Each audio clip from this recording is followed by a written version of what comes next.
Okay, alright. Update post tayo sa update for today ganap, guys. Eto na naman tayo, guys, sa mga update natin tungkol sa update. Hey, guys! Ito na naman tayo, guys, ha. Ayon dito sa ating legit na sources ay may binubuo na naman na movie sila, Alden Richard at saka si Catherine Bernardo, guys. Alam naman din natin na napakahusay nila sa lahat. Kaya tayo po ay nag-aabang-abang na naman. Kaya pala yung sinasabi nila na panay ng umiba na yung ugali ni Catherine. Dahil pala dun sa kanilang gaganapin na movie. Kumbaga ay iba na yung character ni Catherine dun. Pero kumbaga napapractice lang siya. Pero huwag naman po natin sana i-bash kung ano man yung nakita natin na kakaiba kay Catherine. Kasi nga po, normal lang naman bilang isang artista na may mga sarili din tayong style, or kung gusto naman natin baguhin yung ating mga style sa buhay, ay pwede naman po yan at saka wala namang nagbabawal sa atin kasi karapatan naman natin yan bilang tao. Pero sana naman, guys, ay isipin din natin na si Catherine po ay kagaya natin na tao. Hindi po naman porke artista ka at kung ano yung gusto ng mga fans na yung bang yun na yung gusto lang nila sa kanya ay hindi na magbabago yun. Kasi guys, ito lang yung advice natin na ayon din dito, sinusunod din naman ni Catherine yung gusto ng kanya mga fans. Pero may mga time din na gusto din niya mag-out sa kanyang mismong sarili. Dahil po ang pag-out kasi ay nakakabigay sa kanya ng malayang pananaw. Ibig sabihin po yan, guys, ay hindi naman natin pwedeng balutin si Catherine kung ano yung gusto natin. Ewan ko sa mga feeling na fans dyan na nagbabash naman kay Catherine ay parang kung ayaw nila ba na maging happy si Catherine at gusto lang nila na nagluluknuk si Catherine sa kalungkutan. Yun yung gusto nila kasi. Ayaw nilang makita na maging masaya si Catherine sa kanyang buhay. At kinukumpara naman po si Catherine kay Andrea dun sa ABS-CBN Ball na may kaugnayan na naman daw si Catherine sa kaguluhan dun. Of course, guys, kung ikaw yung tatanungin, kailangan pa ba nga na magselos si Daniel Padilla kay Kyle Echari? Na yung si Kyle Echari naman, guys, is barkada naman yun ni Andrea Brillantes. Ang kinukunik kasi dito, guys, is nagselos daw si Daniel Padilla dahil sobrang hawak daw ni Kyle Echari kay Catherine. Pero ang tunayan naman dito, guys, is dati na palang nagseselos si Daniel Padilla kasi barkada po ni Kyle Echari si Andrea na kung saan ay nauugnay din yun sa hiwalayan nila ni Catherine Bernardo. Kasi ayon din dito sa ating legit na sources ay dun sa kondo ni Daniel Padilla ay namamalagi pala si Andrea dun. Nasa kanila po yan kung papatunayan nila or hindi. Kasi nga po ang pagseselos kasi parang inuugnay kay Catherine. Parang si Catherine yung point of view kung bakit daw nagselos si Daniel Padilla. Hindi po. Parang nataon lang kasi na parang very escort si Kyle Echari kay Catherine. At alam naman din natin na si Kyle Echari po ay very friendly siyang tao. Kahit naman siguro, guys, na basagulero siya sa paningin ng mga ibaba, yung alam mo na kung ano yung mga ugali din ni Kyle Echari kasi mga kabataan kasi hindi mo din makokontrol yan paminsan-minsan Lahat naman yan, guys, ay nakukuha sa magandang usapan. Pero ito kasi si Daniel Padilla, matagal na pong nag-iinit ito kay Kyle Echari noon pa man. Kasi alam natin lahat si Kyle Echari ay pinakamatalik na kaibigan ni Andrea at si Kyle naman din po ay may pagtingin din kay Andrea. At ganoon din po si Andrea may pagtingin din kay Kyle Echari. Pero dahil nga po nirerespeto nila yung kaibigan na salita ay para makaibigan, matalik na makaibigan na lang po sila. Ang unang kaguluhan po sa ball, sa ABS Ball po ay hindi nagsimula kay Catherine kundi lumapit si Daniel. At iyon po yung simula. Kaya pala guys, ayaw pumunta or dumalo si Alden Richard dun sa ball dahil alam niya na nandun si Daniel. At alam naman din natin na kapag nandun si Daniel, mainit si Daniel kay Alden Richard. Diba? Kaya nga lahat ng mga kwan po ay napaka respetado, matikuloso at kumbaga guys is alam ni Alden Richard, napaka-matured ni Alden Richard mag-isip. Dahil hindi niya hinayaan yung sarili niya na maging sentro ng kaguluhan. Dahil alam naman din natin na si Daniel po ay naghahamon yan kay Alden. Dahil hindi na kasi pinapansin ni Catherine Bernardo si Daniel Padilla. Buti na lang at nandun si mami ni Daniel na si Carla at siya po yung umawat at kinuha niya na si Daniel dahil alam niya naman na darating sa punto na may makakaandakulo. Kasi lahat sa mga ABS-CBN ball guys hindi lang kasi nila ito pinapublish. Halos lahat ng mga ABS-CBN ball na nagaganap ever since ay may mga artista talaga na nag-iinitan dahil nga po sa mga babae ba, sa mga experience sila or sa mga ex nila na nandun si present at nandun din si ex. Syempre mainit talaga. Kaya nga nandun yung mga parents sila na artista din para subaybayan yung mga galawan ng kanilang mga anak dahil alam nila na pag yung lalaki ang kanilang anak, dun mo makikita kung ano talaga yung ugali nila. Lalong-lalo na pag yun ay nakainom, expect mo na yan. Kasi pag sa party kasi na yan, bihira lang kasi yan. Parang once in a 1 year lang po yan. Lahat na mga artista nandun, alam mo na pag nandun lahat mga artista, inuman forever talaga yan. Magdamag yan. Buti na lang nandun yung mga parents ni Daniel Padilla at nakita nila kung ano yung nangyayari. At sa katotohanan ay dininay din ni Mami Carla na nagsiselos si Daniel kay Kylie Chari dahil parang misunderstanding yung nagaganap. Oh my God, misunderstanding talaga yung gano'n na sequel na nagkasuntukan na. At saka si Labajo, si LG Labajo, kita nyo naman yun? Yung may bukol sa mata, may black eye. Aba, kung makapaghamon naman kasi to, akala mo kayang-kayan si Richard Gomez, si Richard Gutierrez Si Richard Gutierrez may kwan na yun, may napatunayan na yun sa showbiz. Samantala itong bata na to, akala mo makapaghamon, akala mo siya na. Akala mo, porke nakainom ng alak, siga-siga na. Aba, dun siya nagkamali. Sa totoo lang, maraming proud kay Richard Gutierrez sa ginawa niya na pagtanggol kay Daniel Padilla. Kahit alam niya naman nung nangyayari, siyempre kaibigan niya yun kailangan niya ipagtanggol. Kasi bihira lang po yung kaibigan, ipagtanggol mo yung mismo kaibigan mo sa harap ng gulo. Yun yung tinatawag na napaka-pleasant at yun yung tinatawag na napaka-gentleman sa lahat. Ang dami na appreciate, ang dami nang appreciate kay Richard Gutierrez dyan na karakter niya guys. At hindi lahat ng mga kaibigan kaya mo ipagtanggol sa lahat ng bagay.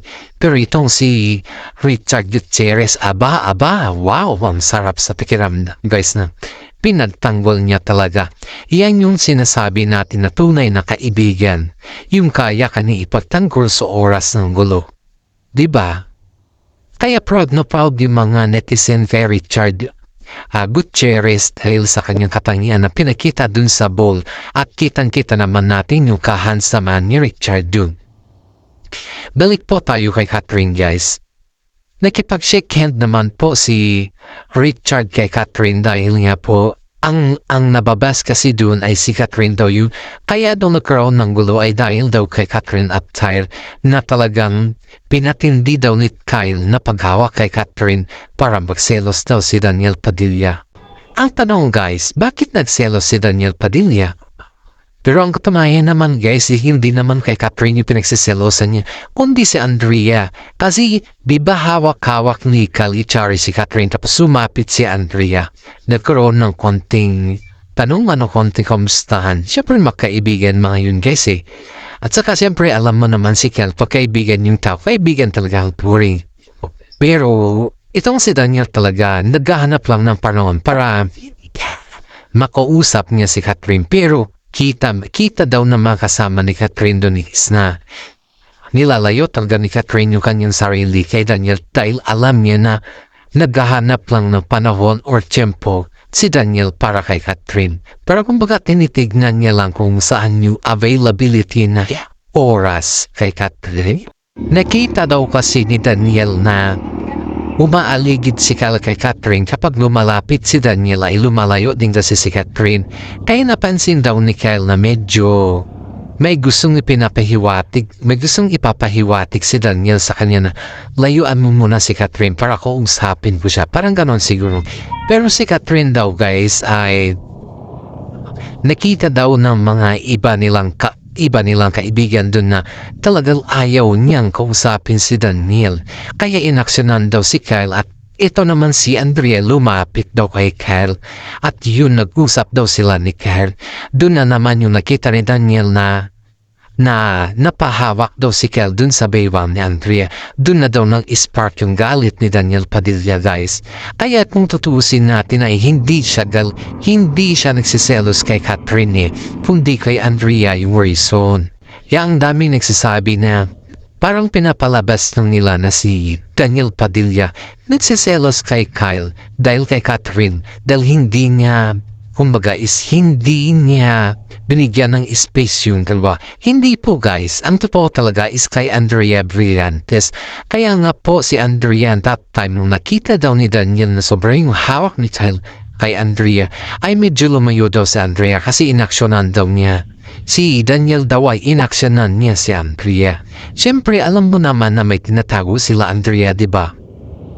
Kapag ikaw naman ay may something kayong dalawa, aba siyempre sa mata pa lang ng kasama mo, alam mo na ang meaning yun.